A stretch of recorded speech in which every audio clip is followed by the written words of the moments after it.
Okay. Um, well, 3-0, we'll obviously take that. It's kind of what I told the team, though. We got more to us. Credit to Youngstown State. I thought some schematics gave them a couple of issues, especially on defense on the one long run. We're not even kind of lined up correctly, and they crease us for the big hit. Thought schematically, in the run game offensively, we got more to us. We got to get something going there, make it a little bit easier on the quarterback to get us in better down and distances. The first half went quick on us. We had 4 total possessions offensively. We scored on 3 of them.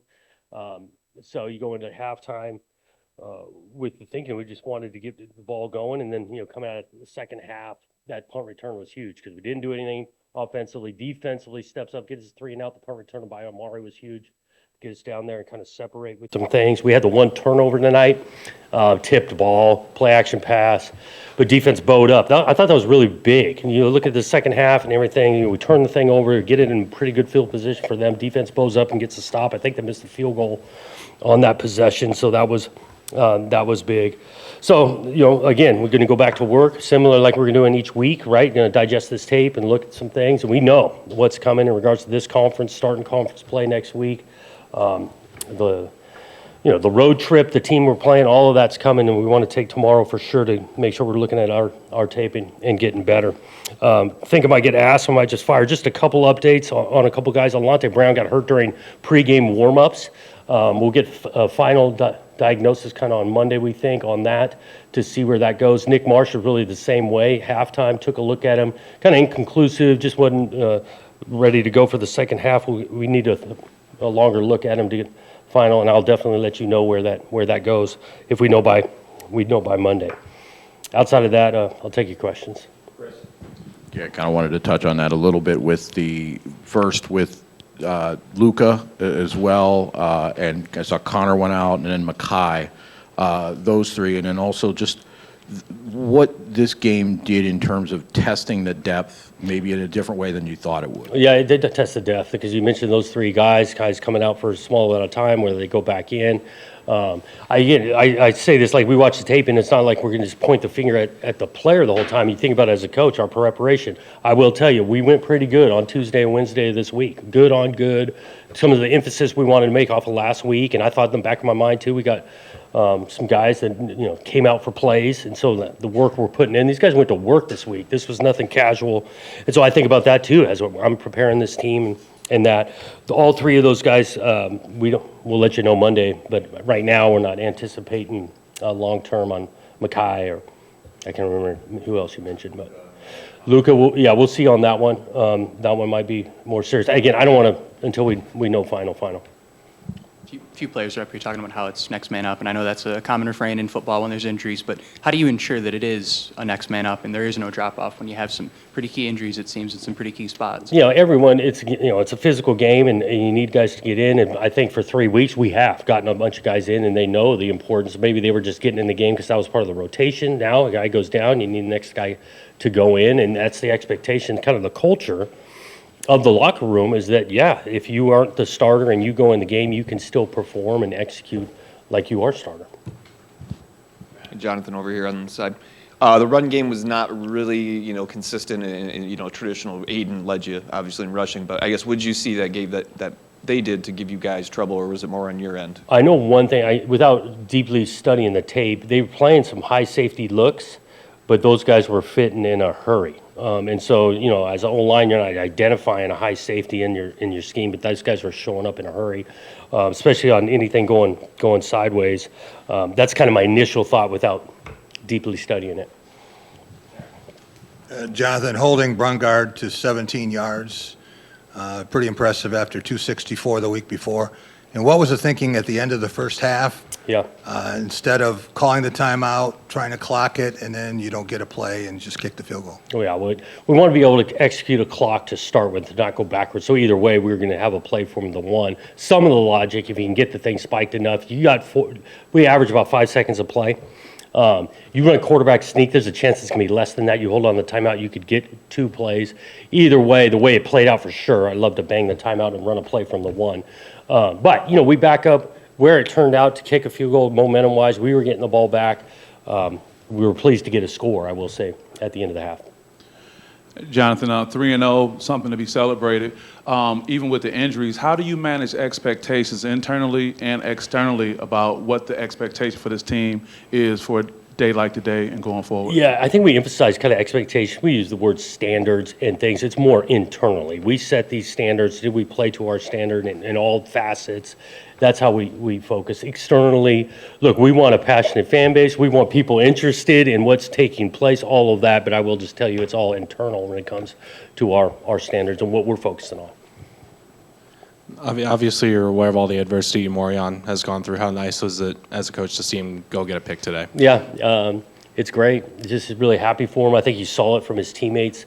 When he's out there and making plays like that, the contribution, all he continues to overcome. He's a guy that to be celebrated on this team, and our guys do celebrate when he has success. On the game that Jack Velling had, can you talk about his progress and Yeah, what it means for him to rise up and make some plays? Big. I mean, I think about the third down catch. That was a huge one over the middle. He separates there. We got him a couple of times in the red zone. He is a nice facet to our passing game. You know, Stowe, he's got good hands. He can separate, understands zone coverage, and us being able to find him today was huge. And Omari Kelly, punt return, making a big play on a third down catch. How important is he coming, especially in that second half with Marsh not being out there? Yeah, he's a big factor. He's been a factor in really each week. That punt return is huge. I think the thing is blocked well. I think he set up the blocks well and got vertical without, deeply studying the punt return. He's got great hands and can run. We've moved him around a little offensively. And so in that second half, he played a big part.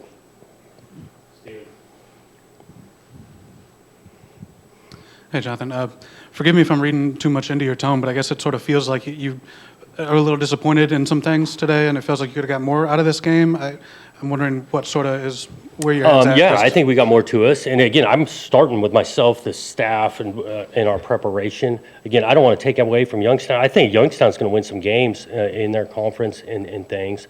But I would have loved to just been a little bit cleaner, especially defensively. A couple explosive plays. Did not think we needed to be giving those up. And then in the run game, we're about balance. Our first and second down run game, want it to be better. So that's what I've been thinking about over the last couple minutes. Did want to ask you about Nakai, too, getting back. Jordan and Wayne were talking about they could see excitement on him even weeks ago, I guess, sort of knowing that this day would eventually come sometime. What'd you notice from him just sort of about getting back? And maybe on the field, too, sure, but about him getting back, what did that mean to the He's defense? a big part. You talk about leadership, obviously his experience. I look at the way he prepared to get himself back. I mean, he was in a limited fashion. Some of it he's not taking reps during the team period, but he is back 30 yards in his place, taking his footwork, making his call. Like he had been taking mental reps for months on that. And so we did kind of have him go out there, had him pseudo pitch count, so he didn't stay out there the whole time, easing him back in it so he can be full go start next week. Aiden Childs came out and said that you guys, respect everybody, but you fear no one. Coming off the big victory of last weekend and knowing that you got going out to USC and the West Coast, was it anything special that you did this week to keep the team focused on Youngstown State? Yeah, I mentioned that we went Tuesday and Wednesday pretty physical in the practices. Make sure we grabbed their attention that way. And looking back on it, the way we went out, was that the best move? Maybe the veteran group didn't need that kind of special practices. I call it special, just emphasis on the physicality, because this group does it. It means a lot to them. The way we prepare during the week is not always going to be exactly the same. I'm thinking about the amount of reps, the amount of physicality, all of that. But this is a mature group, and we got to find a way to play really well Saturday if we want to have a chance down there. Jonathan, over here. I know you're hoping the Mekhi Frazier injury isn't something that's long-term. He had sort of become your featured back. Yeah. That was very clear. I'm wondering where that room stands without him. I know Brendan Tellis has had some pass pro issues there. Jace Clarizio, we haven't seen it all yet. Where that room stands in sort of the depth chart, and is Jace a possibility for playing shortly too? Jace was a possibility going into this thing. He has just not gotten healthy. It's turned into kind of a nagging, longer-term thing he's dealing with. We're anxious to, when he's back out, we feel like he can help us. But yes, Mekhi had played well and done some things. We'll see where that goes, depth chart wise and all. But Brandon, has had some good carries. Elijah had a couple good carries, and so those would be the next two to carry the load. With Aiden Childs, are we starting to take, we as observers, take for granted some of the accuracy improvements there in the first half? He was pretty accurate. How did you think he came along today? The touchdown to Masunas, stepped up in the pocket, looked like he was trusting some protection there. How did Childs do today? Yeah, I like that. I thought first half he was taking what the defense was giving him. A lot of it was underneath and all of that, not trying to force anything. I do think that was a big-time rep in the red zone to Masunas because, just like you mentioned, pocket, movement, eyes are up, going down. I thought he became a check-down passer. You saw a couple check-downs that came out of him, not all just trying to create the play. Thought he ran the ball really well again. Fourth down, right? He goes and gets the thing. Quarterback draw. We'll see about trying to hurdle someone who's not really going down.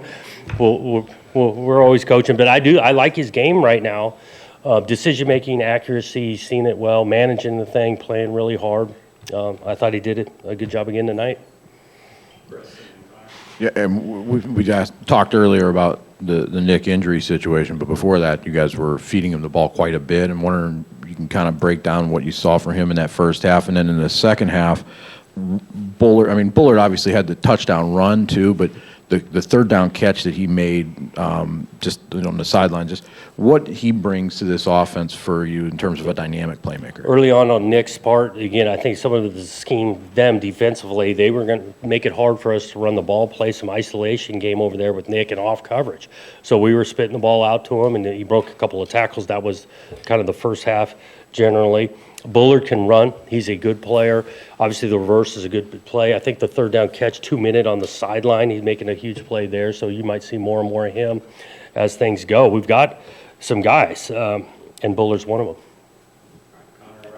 No disrespect to the FCS level or the opponent you played, but usually these are games that you rotate some guys out and maybe some of the starters take rests. I'm curious, was that ever a plan in going into this game that, all right, if there's a certain point, a guy like Aiden goes and sits, a guy like Nick sits, like was that something that was on the radar for you guys? I think every game, you try to prepare for as many scenarios as possible. And so, yeah, if it gets one-sided and all that, guys have worked hard in practice to get them in. Again, you got to earn that, / you got to get at the situation in the game to get that done. But it wasn't a heavy conversation, I will say. I think we're planned. We know our depth chart currently. We do it at practice, right? Ones go up, take some plays, and then the twos go in and take some plays. So it didn't need a lot of thought. Thanks, guys.